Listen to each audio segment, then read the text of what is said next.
Саламатсыздарбы, Сурабалдиева, 1-май округу. Урматтуу төрага, эми мына өткөн айда деген аябай ызы болуп, Сокулукта 13 жаштагы кызды зорлуктап кеткен учурду баарыбыз уктук. Ал жерде 10 эркек, 9-10 эркек деп атышат.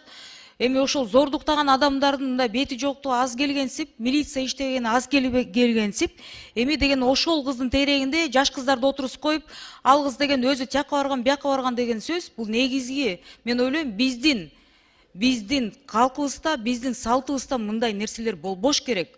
Бул кандай деген? Анан прокуратура каякта карап турат? Надзор деген каякта? Жертва наоборот деген 18-ге чейин чыкпаган кызга 18-тен ашкан эркек жолобош керек. Ошол нерсенин бардыгыбыз унутуп калдык. Кайдагы тиги төмөн түшө турган деңгээлден ылдый да түшүп кеттик да. Бул биринчиси, экинчиси, мен коллегаларым чакырып кетет элем. Жанакы регионалдык бөлүшүү боюнча сөздү мында байкап, абайлап сүйлөңүздөр. Анткени деген, мисалы, мага деген арыздар келип атат. Энергетика министрин барып текшергиле дейт. Бүт өздөрүнүн жердештерин алыптыр. Проверьте все ключевые назначения. У меня прям список мне скинули. Мен ойлойм, мындай маселени парламенттен биз көтөрбөш керекпиз. Мындай маселени жазып, ошактан по факту текшерип туруп, анан сүйлөш керек.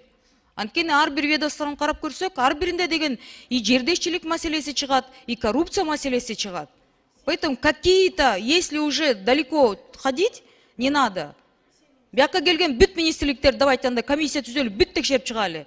Каяктан кимди кандай алган, кимдин туугандары бар экен, кайсы жердин туугандары бар экен, кайсы жерден келген туугандары бар экен деп. Бүт ошондо деген ызы чогулуп, мамлекет анда биз аягында деген граждандык согушка чейин баралы. Уят да. Рахмат.